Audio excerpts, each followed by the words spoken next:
આજથી રાજ્યમાં ગેરકાયદે થતી ખનીજ ચોરી પર લાગશે બ્રેક. ખાણ ખનીજ વિભાગ ખનીજ માફિયાઓ પર કસ્યો છે સકંજો. આજથી રાજ્યમાં ખનીજ પરિવહન માટે તમામ વાહનમાં જીપીએસ સિસ્ટમ ફરજિયાત બનાવાઈ છે. જો રોયલ્ટી ધારક ખનીજ પરિવહન દરમિયાન જીપીએસ સિસ્ટમ સાથે છેડછાડ કરશે તો જીપીએસ સિસ્ટમ બંધ કરી વાહનને અન્યત્ર રૂટ પર ડાયવર્ટ કરશે તો રોયલ્ટી બંધ કરી દેવામાં આવશે.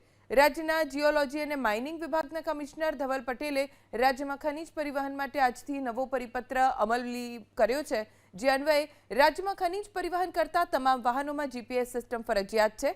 સાથે જો કોઈ રોયલ્ટી ધારક ખનીજ પરિવહન દરમિયાન જીપીએસ સિસ્ટમ બંધ કરી દેશે કે સિસ્ટમ સાથે ચેડા કર્યાનું માલુમ પડશે તો આકરા દંડ સાથે રોયલ્ટી બંધ કરી દેવામાં આવશે.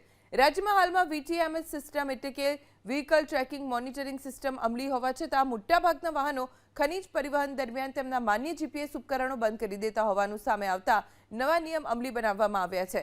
ખનીજ પરિવહન કરતા તમામ વાહનોનું વિભાગ દ્વારા મોનિટરિંગ થાય છે, જેમાં દરેક 10 સેકન્ડે વાહન ક્યાંથી ક્યાં જઈ રહ્યું છે તેની સમગ્ર જાણકારી મળે છે. અને જો આવા વાહન અન્ય રૂટ ઉપર ડાયવર્ટ થાય તો પણ આસાનીથી જાણકારી મળી જાય છે. હવે નવા પરિપત્રના અમલ બાદ જો ખનીજ પરિવહન કરતા વાહનો જીપીએસ ટ્રેકિંગ સિસ્ટમ ચાલુ નહીં રાખે તો તેમને રોયલ્ટી જ ઇસ્યુ નહીં થાય.